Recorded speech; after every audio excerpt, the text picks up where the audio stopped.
王刚。本期视频我跟大家分享一道家常菜——苦瓜煎蛋。首先，我们准备苦瓜1条，用清水把苦瓜清洗干净备用。然后将苦瓜的2头切掉，从中间下刀切成2边，然后用平刀把苦瓜子切掉。不会平刀切的朋友也可以用勺子刮干净。然后再把苦瓜切成2毫米左右的薄片备用。苦瓜切得越薄，口感就越好，这样煎出来的蛋才不会发苦。下一步，我们开始处理苦瓜。首先，我们在锅中加入适量的清水，开大火把锅里面的水烧开。水烧开之后，加入食用盐2克，加入少许的白糖，再加入适量的食用油，然后把切好的苦瓜下锅焯水30秒。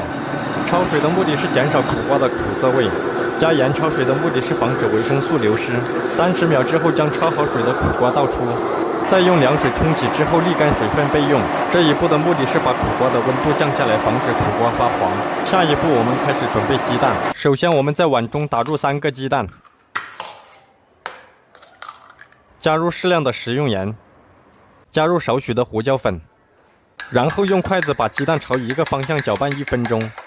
搅拌的时候不能停，这一步的目的是通过快速搅拌把空气搅进蛋液里面。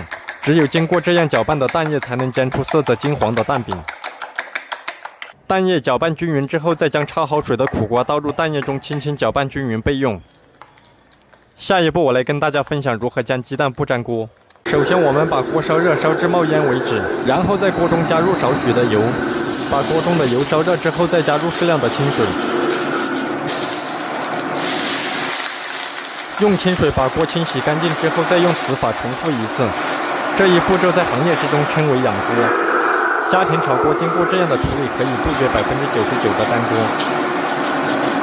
在第3次把锅烧热之后，加入适量的油滑锅。锅滑好之后，将热油倒出，再加入少许的底油，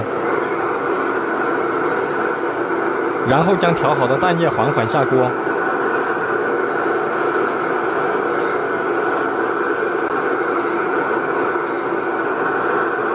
把中间堆积的蛋液往边上摊，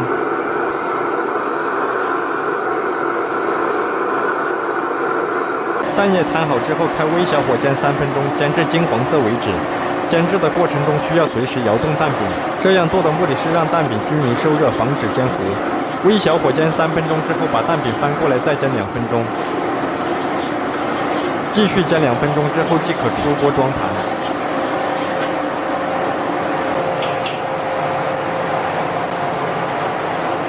一道非常美味的苦瓜煎蛋就制作完成。下面开始煎蛋饼的技术总结。第一，苦瓜需要切薄一些，这样吃起来才不会有太重的苦味。第二，煎蛋全程必须用小火，否则容易煎糊。第三，家庭煎蛋饼之前必须养锅，这样才能减少粘锅的几率。煎蛋饼的技术总结完毕。关注头条号美食作家，这里总有一款属于你。